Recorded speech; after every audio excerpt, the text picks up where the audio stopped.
Hello everybody, here's recovering Mike. Sans glasses in order to avoid screen glare, and without the beard as well. I got rid of that because it was getting itchy. Anyway, today I'd like to talk about Mark Zuckerberg's promise to remove political bias from Facebook and whether we should believe him or not. If you enjoy it, like, comment, subscribe. Let's go. I would love to believe Zuckerberg. I really would. He has admitted that the team that checks posts for accuracy was biased and therefore unreliable, and has said it will be disbanded. But this is to ingratiate himself with Donald Trump and bring Facebook in line with X, which we know Elon Musk used as a political tool for Trump in the run-up to the 2024 US presidential election. So I have huge doubts. Let's look at the evidence. According to Zuckerberg, Facebook's fact-checkers were too politically biased. They have destroyed trust in the platform. Content filters have been tuned to take down material based on very little evidence, and they will be retuned now to much higher standards, he says. The Guardian's article on this adds, Facebook owner Meta will recommend more political content on its platforms, which also include Instagram and Threads. It will also ditch restrictions on topics including immigration and gender. It will work with President Trump to push back on governments around the world that are going after American companies and pushing to censor more. The article continues, Zuckerberg said, governments and legacy media have pushed to censor more and more.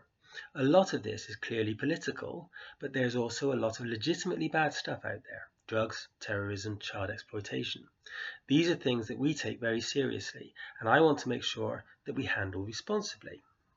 So we built a lot of complex systems to moderate content, but the problem with complex systems is they make mistakes. Even if they accidentally censor just 1% of posts, that's millions of people, and we've reached a point where it's just too many mistakes and too much censorship. The recent elections also feel like a cultural tipping point towards, once again, prioritizing speech. He said that removing some restrictions on content on topics such as gender and immigration would make sure that people can share their beliefs and experiences on our platforms.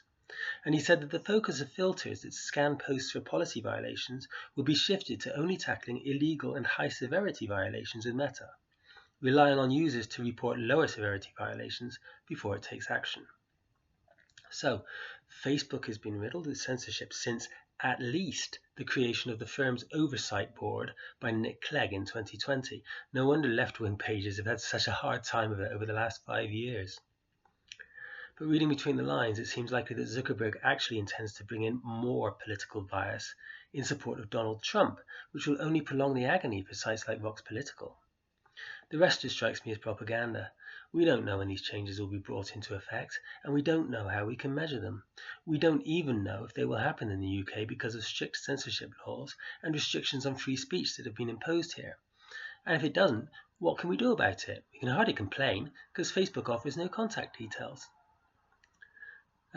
So on the face of it, it seems to be a victory, right? Thanks very much. That's all I've got for you today. I shall look forward to seeing you tomorrow. Hopefully, I shall be better still. Bye for now.